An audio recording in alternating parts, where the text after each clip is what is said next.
So let's jump into yet another Transformers Slag podcast Patreon listener question. And once again, if you want to be part of the Transformers Slag Patreon, check the description below, patreon.com/protoman, or in the pinned comment, come join us on the Patreon. Let us know we're doing a decent job here on the podcast, just a little bit of a good job.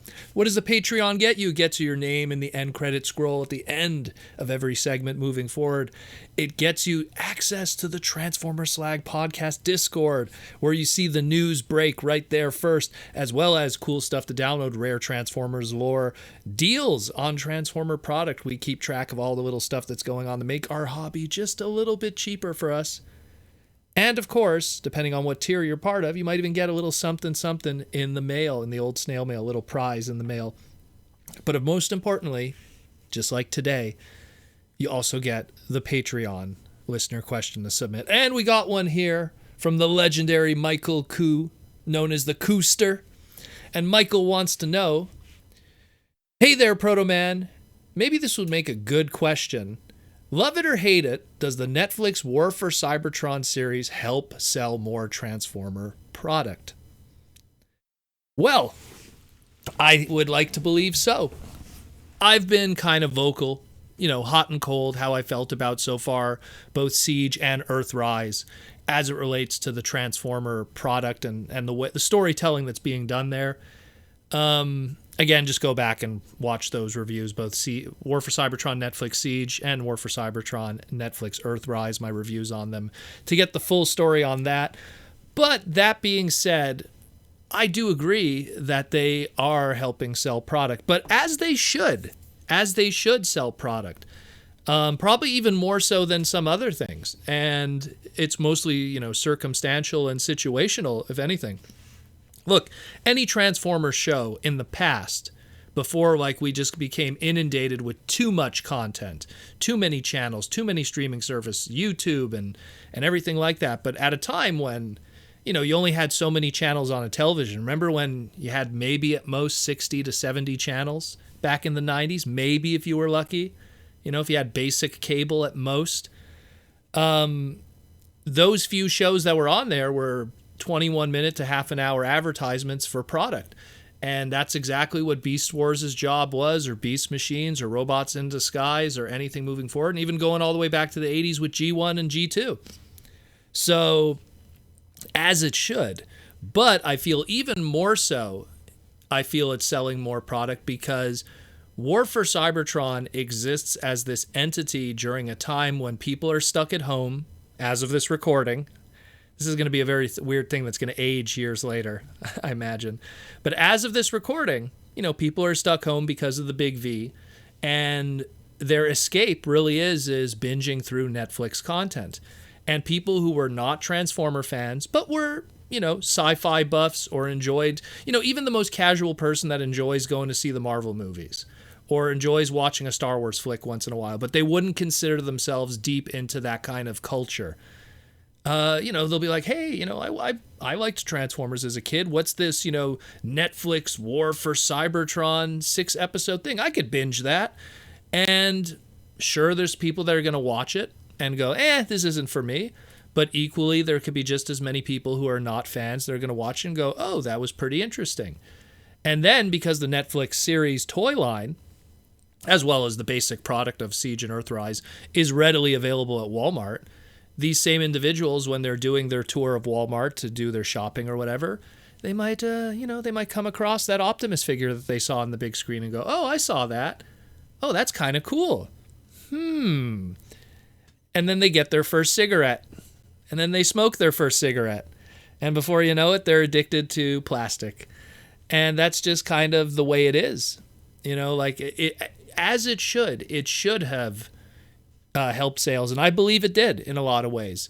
In the same way I felt that Kingdom, and I posted this on my Twitter because there was people that were posting online who were not Transformer fans that were buying Kingdom toys because, oh, hey, I remember Beast Wars as a kid.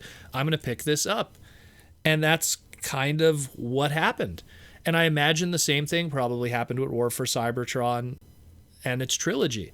Regardless of how we feel as fans, if it was good or bad as a series, for the people that are not familiar with Transformers, this might be something that's interesting to them. And I mean, this goes all the way back to even the Michael Bay movies, where love or hate the Michael Bay movies, those movies did more for Transformers than anything has ever done for Transformers. I used to always say in 1985 was the peak of Generation 1. That's when Transformers was in every household. It was a household name. Everyone was trying to copy it. And then the next peak for Transformers was 1997 with Beast Wars, when everyone wanted a piece of Beast Wars. It was just the show. It was incredible. People loved it. It was even being parodied, like that's how popular it was, Beast Wars. And then the final peak after that was 2009, knee deep in the Michael Bay movie era. But that 2009 peak is way bigger than anything G1 or Beast Wars ever gave us. And it brought a whole new audience. I remember people that I've known my entire lives since grade school who I knew were not Transformer fans.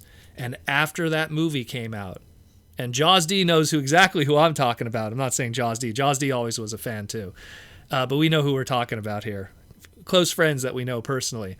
They were not Transformer fans. But after those Michael Bay movies came out, magically, they were buying tons of product and became fans. And that's the reality of it. Regardless if you liked those movies, they brought a whole new audience that didn't exist before, that really didn't. I always used to say to people back in like 2008, 2009, you could really see on the TFW 2005 boards how these fans became fans by their registration date.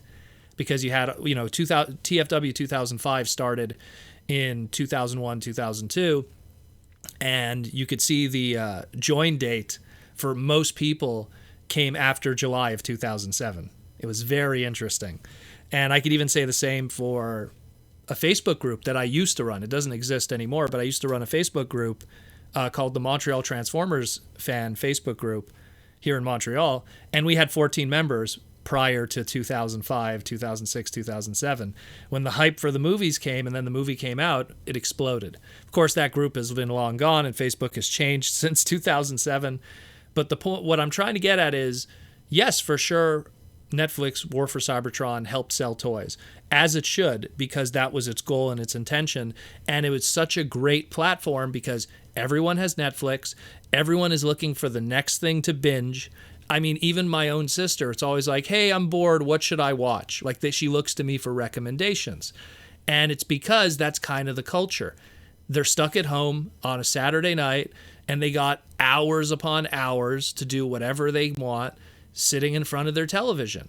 And, there's people that are more in tune to the YouTube game or creative content and stuff like that, or Twitch. But most normies and normal people, as I like to call them, they just go about it the Netflix way. That's their method of entertainment when they're stuck at home. They can't go out, they can't go see a movie in theaters. They can't go out to dinner. They can't hang out with friends. They're stuck with their TV and their remote control and whatever Netflix is going to give them, or Disney Plus. And when you have Transformers War for Cybertron Siege trending, where I think it was trending for like 3 days or something in the top 10, and that's right in the face of people, right in the face of people when they log into their Netflix account, you get one demographic male ages 25 to 35 that grew up with that stuff, they're going to click. Some of them might not like it. Some of them might see right through it and think it's dumb, but some of them might enjoy it and want more. And some of them might enjoy it, want more, and buy product. And that's a win. That's a win for sure. And I know for a fact, because of the situation we are in right now with the, the big V, the fact that Netflix is really an outlet for a lot of people on a boring Saturday night where the following Sunday morning, maybe they don't have to go to work, so they're going to be up late just binging everything. A 6-episode War for Cybertron series doesn't seem too out of the question. And, look, let's be real. As much as I'm not a big fan of it, it was written in a way that it wasn't a campy kids cartoon. It was written to be a little more serious and taken seriously. Sure, it's a little drab and stuff. And again, I don't want to get too much into my opinions of it. But the point being is that it did its job. It did. And I feel it did sell toys. And product is moving.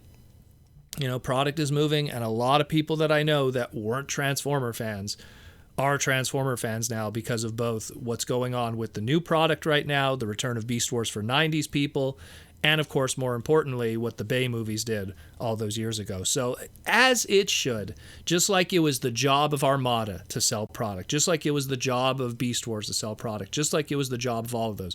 But I feel that Netflix War for Cybertron trilogy, yeah, it sold product and it did its job.